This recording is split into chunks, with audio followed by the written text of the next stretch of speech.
Bienvenue dans l'agglomération d'Antananarivo.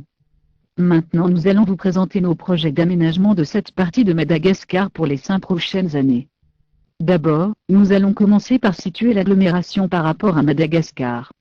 Elle se trouve au centre de l'île, dans les zones montagneuses. C'est une région qui n'a pas accès à la mer. La commune urbaine d'Antananarivo est la localité la plus peuplée de Madagascar.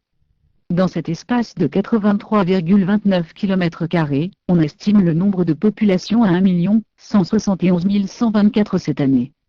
La population de cette agglomération est très jeune. Selon les estimations, la moyenne d'âge est de 21 ans. Cette agglomération possède des atouts importants, entre autres, un climat chaud et humide en été, et une température qui frôle les 10 degrés en hiver, propice pour la culture maraîchère. Une pluviométrie abondante pendant l'été. Plusieurs cours d'eau et étangs. Une vaste plaine, Batsimitatatara. Des ressources minières. Une faune et une flore diversifiées. Cette agglomération fait face à diverses problématiques, entre autres, la précarité des services publics, tels que les hôpitaux, la précarité des écoles publiques, collèges publics, lycées et universités. La congestion des routes, la pollution de l'air, le manque de sources d'eau potable. Et un manque cruel d'infrastructures pour le ressourcement et les loisirs. Voici quelques actions prioritaires évoquées par la région Anela-Manga, lors des diverses études sectorielles sur la région et après une étude menée par Vitatsika auprès de quelques ménages. Diversifier la production agricole, améliorer la qualité des produits, mécaniser l'agriculture, créer des zones d'investissement agricole. Améliorer le milieu de vie, le cadre bâti. Électrifier le milieu rural. Désengorger le centre-ville. Créer un réseau de transport reliant les districts. Mettre en place des systèmes de gestion des déchets. Créer des logements sociaux. Promouvoir les industries. Mettre en valeur les patrimoines culturels. Améliorer la sécurité publique. Voici notre programme pour l'agglomération d'Antananarivo pour les 5 prochaines années. Notre principe est simple, faire en sorte qu'il y ait une cohérence entre la commune urbaine d'Antananarivo et les communes avoisinantes.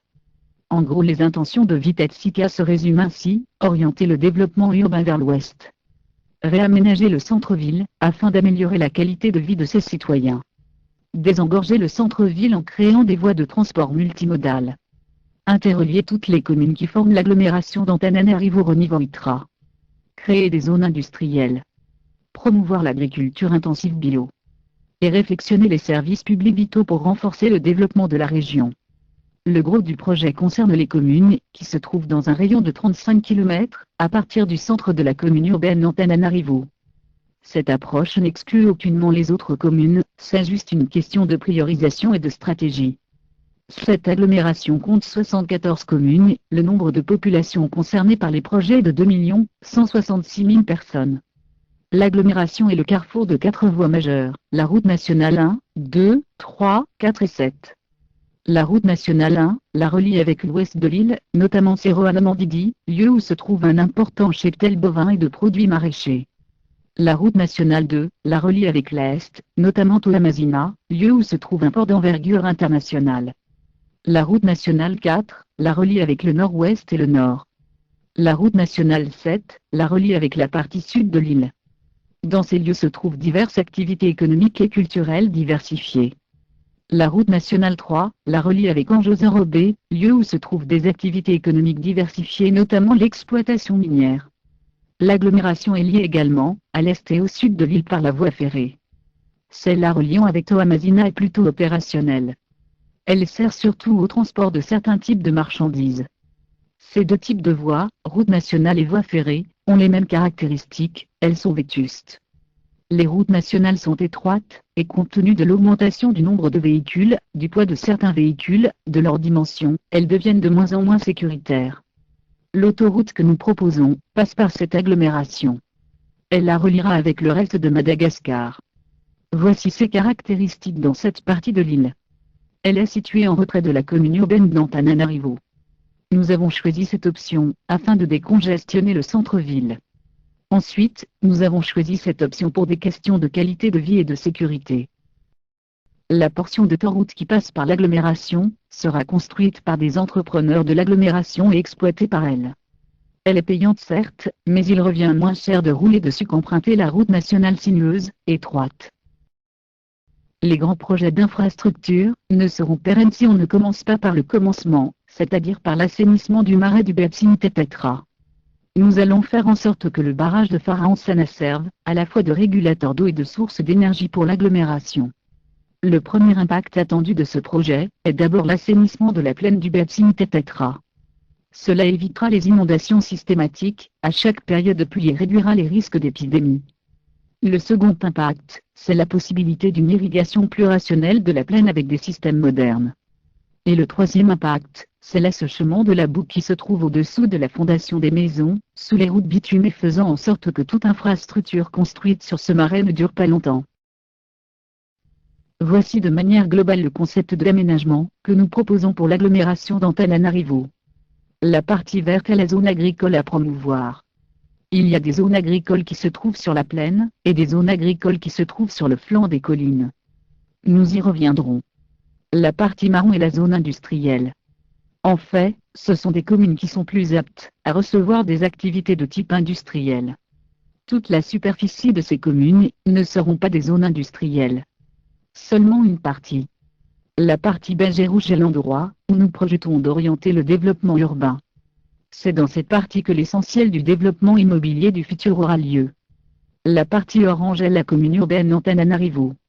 Donc l'agglomération sera subdivisée en trois parties, une zone verte essentiellement agricole, une zone marron essentiellement industrielle, et une partie beige, rouge et orange, destinée au logement et aux activités tertiaires. Maintenant, concentrons-nous sur la zone agricole.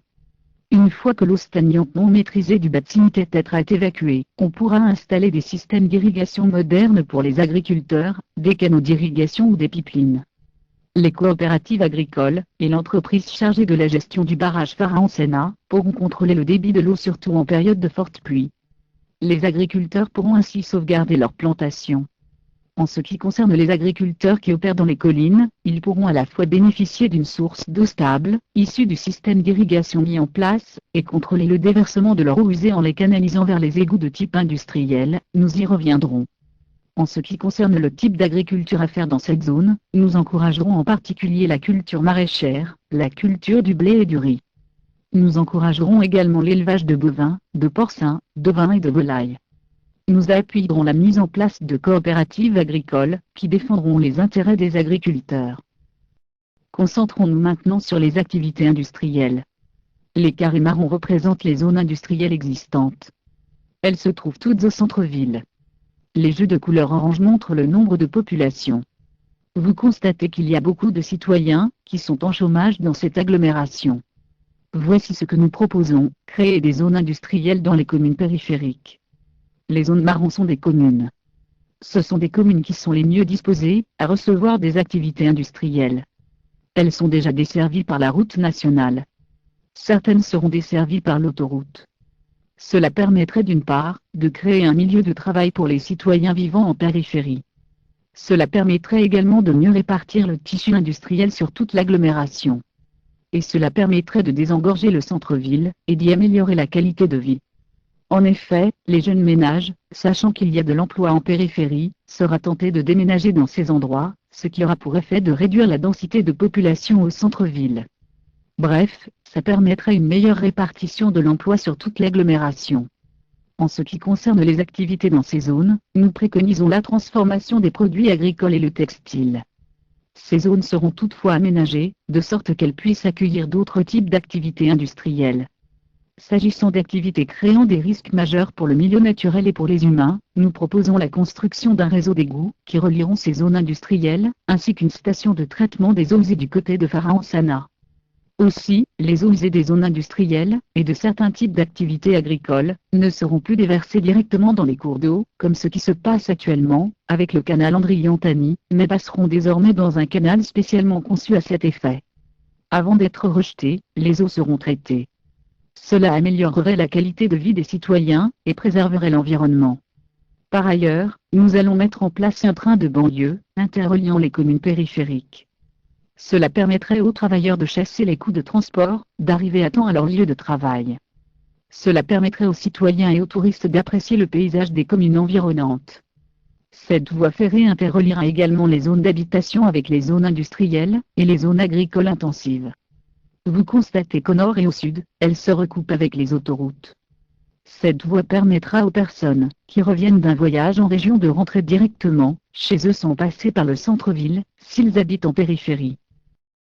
Maintenant, concentrons-nous sur l'extension de la ville. La partie orange, à droite, c'est la commune urbaine d'Antananarivo. La partie beige et rouge, à gauche, c'est la partie où nous allons orienter le développement urbain. En fait, il s'agit d'orienter tous les nouveaux développements résidentiels dans cette partie de l'agglomération. Pourquoi dans cet endroit? Les études montrent que les constructions résidentielles sont plus nombreuses dans cette partie depuis un certain temps. Cette partie est plus prédisposée pour une mentalité citadine. Diverses activités de type citadin se déroulent dans ce secteur. On y trouve une université, la Polytechnique. Des travailleurs y résident la nuit et les fins de semaine, et s'en vont travailler en centre-ville le jour. Aussi, en fonction de la demande, des infrastructures de type urbain telles que bureaux administratifs, centres de recherche, pistes cyclables, mobilier urbain y seront installés au fur et à mesure. Un espace spécifique sera dédié au centre financier. Afin de mieux dynamiser le nouveau Tena, et de fluidifier ses échanges avec le Tena pittoresque, c'est-à-dire le centre-ville actuel, nous projetons d'installer un tramway qui va relier les centres d'affaires et bureaux administratifs du nouveau Tena avec les centres de décision actuels situés au centre-ville. Une liaison directe du nouveau Tena avec l'aéroport d'Ivat. Tous ces projets ne pourront être viabilisés sans un système d'adduction d'eau potable efficace. Nous projetons de construire de nouveaux systèmes d'adduction d'eau potable pour alimenter toute l'agglomération. Ces aqueducs desserviront surtout les zones industrielles et les zones d'habitation. En ce qui concerne la commune urbaine d'Antananarivo, les nouvelles installations tiennent compte des branchements existants. Cependant, nous projetons de changer tous les tuyaux qui datent des années 60. Nous projetons également de changer la prise d'eau pour la distribution de l'eau potable. Le système actuel basé à Mandrososa atteint sa capacité de production. Déjà, il lui est difficile d'alimenter correctement les nouvelles demandes de branchement dues à l'étalement urbain et à l'explosion démographique. Il lui sera impossible d'alimenter une autre ville et le reste de l'agglomération. Ensuite, la source de captage actuelle et le lac subissent trop de pression anthropique, notamment les pollutions provenant des fuites des latrines des maisons d'habitation situées en amont du lac. Aussi, nous proposons de créer des bassins de rétention dans la partie sud de l'agglomération, loin des menaces anthropiques. Et ce, pour assurer la qualité et la quantité d'eau qui va alimenter nos villes. C'est également dans cet endroit que nous allons capter l'eau. Les points de captage ainsi que les bassins de rétention seront exploités et protégés selon les normes internationales. Des projets de stabilisation des berges et de protection des bassins versants seront également mis en œuvre pour assurer la pérennité et la qualité de l'Ikopa. Maintenant, concentrons-nous sur les projets à l'échelle du quartier. Nous projetons de transformer une partie des quartiers spontanés comme Isotri, en Davamamba, en Deetapenaka, Manjacaré, en Pamarinana en quartier HLM célèbre. Certaines parties de ces lieux seront rasées et réaménagées. Le but c'est d'avoir un quartier équilibré et agréable à vivre. Nous allons inciter les ménages qui habitent ces lieux, et qui désirent travailler dans le milieu industriel ou agricole, à aménager dans les nouveaux logements sociaux périphériques, pour qu'ils soient plus proches des lieux de travail, pour qu'ils vivent dans un cadre de vie agréable et stimulant. L'accès aux logements sociaux sera facilité pour les personnes qui travailleront dans les grands travaux de construction projetés par Vitatsica. Nous projetons également de réfectionner certains bâtiments publics pour appuyer le développement de l'agglomération. Parmi nos priorités figure la réfection de l'hôpital Ravoangi Andriana Valona. Ce projet améliorerait à la fois l'environnement immédiat des malades et le cadre bâti. Nous projetons aussi la réfection de tous les lycées du centre-ville, le campus universitaire Ancazzo et la Polytechnique Vontovorona. Nous projetons également de renforcer les écoles publiques proches des zones industrielles et ajouter des collèges et des lycées. Ces investissements seront faits afin que les jeunes de cette agglomération puissent apprendre dans des conditions d'études décentes, dans un lieu d'études stimulant. Et enfin, nous projetons de transformer les alentours du lac Anoussaseni en un espace public de détente. Voici une dernière fois le résumé de nos projets pour l'agglomération d'Antananarivo pour les 5 prochaines années. Ce n'est qu'un aperçu de nos projets, nous en avons beaucoup d'autres. Nous remercions l'État malagasy, l'équipe terrain de Vitatsica, les médias nationaux et internationaux, les auteurs des articles scientifiques, et tous ceux qui, de près ou de loin, ont participé au débat, aux études faites par Vitatsica. Nous vous remercions de votre attention.